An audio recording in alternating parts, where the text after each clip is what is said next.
Welcome students. Today's we are going to study poem 5, A Legend of Northland, written by the poet Phoebe Cary. First, the central idea of the poem and then the explanation.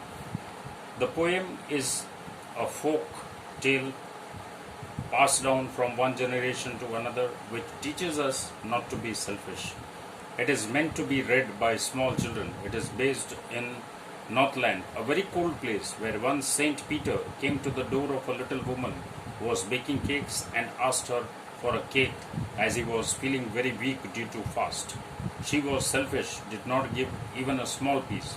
Saint Peter cursed her and told her that she was not to live in human form and enjoy food and warmth. He turned her into a woodpecker who has to bore a hole in the hard and dry wood to get its scant food. The woman was punished for her greed and selfishness. Now, children, the poem. Away, away in Northland, where the hours of the day are few and nights are so long in winter that they cannot deep them thought, where they harness the swift reindeer to sledges when it snows, and the children look like the bear cubs when they have funny, funny clothes. The poet here says that the story is derived in Northland, where the days are very short, nights are long. It's a cold season, and people cannot live comfortably in the night, and so they often wake up. As the nights are long, they are also not able to sleep the entire night, and when the snow falls, people like to go sledging by the reindeer who pulls their sledges. Because of this cold, children wear heavy woolen and fur clothes and cover their body, and they look like the bear ones. The next stanza, they had them a curious story. I don't believe it's true, and yet you may learn a lesson if I tell the tale to you. Once when the good Saint Peter lived in the world below and walked about it preaching just as he did, you know. The parents in the Northland tell their children a story, although the poet does not think the story is true. He thinks it to be a fiction. It should be told nonetheless because it teaches the children a small, important lesson of life. The poet begins to tell the story about Saint Peter, that he traveled around the world preaching the word of God. He came to the door of a cottage in traveling around the earth, where a little woman was making cakes and baking them on the hearth.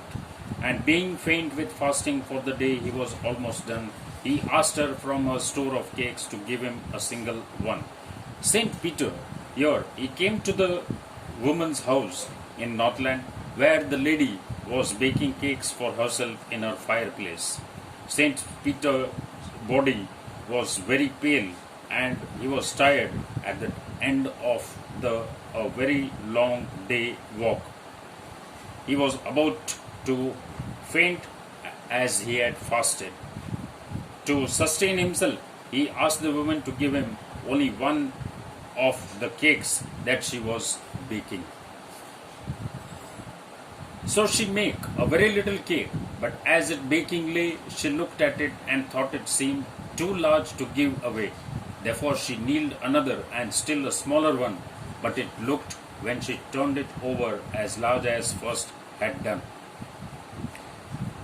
The woman baked a very small cake, but before she could give it to Saint Peter, she started thinking that it was too big to be given away to Saint Peter.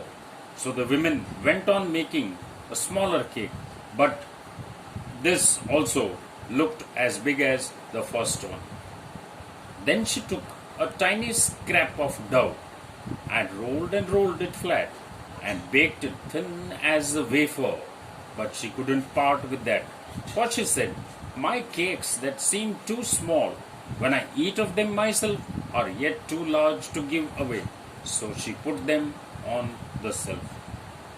In the third attempt to make a cake so small, she wouldn't mind give it away, but she took an extremely small lump of dough and she rolled out the dough. Her cake was as flat and thin as a wafer. She couldn't even bear to give that small cake. The woman said that cakes that are small are for herself and not to be given, as they were too big to be donated free. As a result, she ended up keeping all the cakes on the shelf and not giving any to Saint Peter. Then good Saint Peter grew angry, for he was hungry and faint. Surely such a woman was enough to provoke a saint.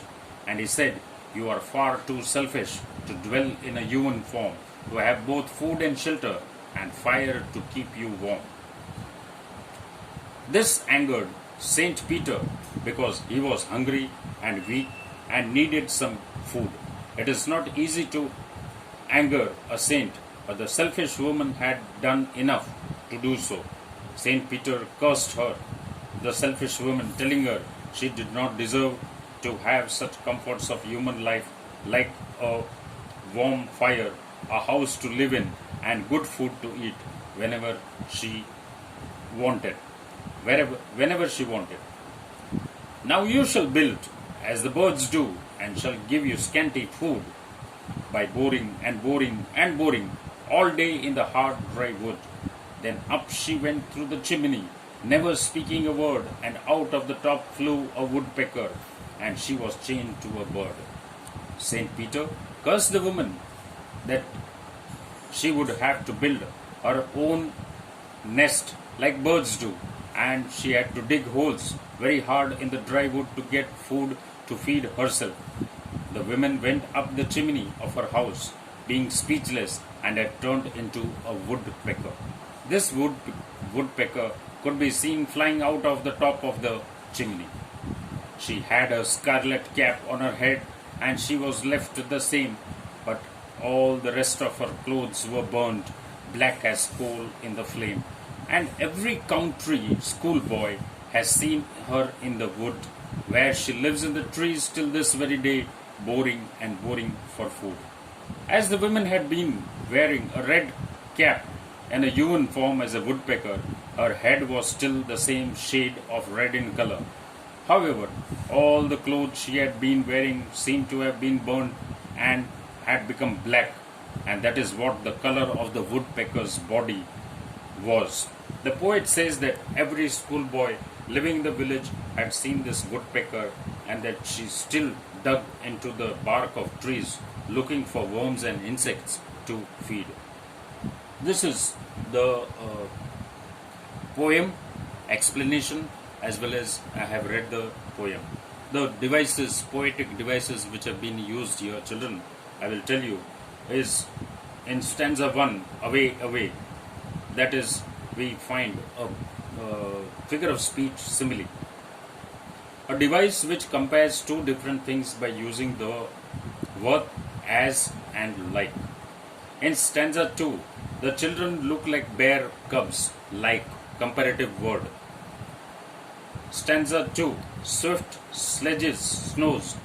This is the allusion, a reference to the statement, person, place, and historic religion, literature, or any other field.